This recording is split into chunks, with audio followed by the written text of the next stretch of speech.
Yes. అంటే నాకిక్కడ ఒకటి బ్రదర్ ఒక యెస్. డౌట్. యెస్. అంటే కోవిడ్‌లో మనం 5 ఇయర్స్ అయితే అటెంప్ట్ చేయలేదు దీన్ని. ఇప్పుడు ఆఫ్టర్ 5 ఇయర్స్ తర్వాత మనం స్టార్ట్ చేస్తున్నాం. అంటే ఇప్పుడు చాలా మంది వాక్సిన్ తీసుకున్న సిట్యుయేషన్స్ కూడా మనం చూస్తున్నాం కదా! అంటే ఏమైనా ఇప్పుడు ప్రికాషన్స్ తీసుకొని రావాలా? లేకపోతే అలాంటి వాళ్ళనేమైనా కోవిడ్ అటాక్ అయిన వాళ్ళు కూడా ఉన్నారు. తెలియకుండా వచ్చి వెళ్ళిపోయింది. సో, అట్లాంటి వాళ్ళకి మీరెట్లా గైడ్ చేస్తారు? ఏంటి? యెస్. యాక్చువల్‌గా ముందుగానే ఈ కైలాష్ మానస యాత్రలోనే భాగంగా హ్మ్. ఒకటి హెల్త్ ఇష్యూస్‌లో ముందుగానే మనం జాగ్రత్త పడుతూ ఇలా ఇబ్బందులు లేకుండా చూసుకోమని చెప్తూనే, అవును. యాత్రకు వెళ్ళే కంటే ముందే ఒక 3 మంత్స్ ముందు నుండి హ్మ్. మన బాడీస్ అన్నీ కూడా కోవిడ్‌కి ఎఫెక్ట్ అయ్యి ఉన్నా సరే, ఆ!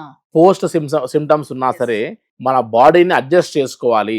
ఒక హ్మ్. 3 మంత్స్ ముందే మనంతా కూడా యోగా, ప్రాణాయామము, breathing exercises at the same time walk చేస్తూ క్లోజ్డ్ మౌత్‌తో నడవడము. హ్మ్. దానివల్ల లంగ్ ఎక్స్‌పాన్షన్స్ అన్నీ అవుతూ వస్తాయి. కాబట్టి ఇవన్నీ కూడా 3 మంత్స్ ముందే చేసుకోవాలి.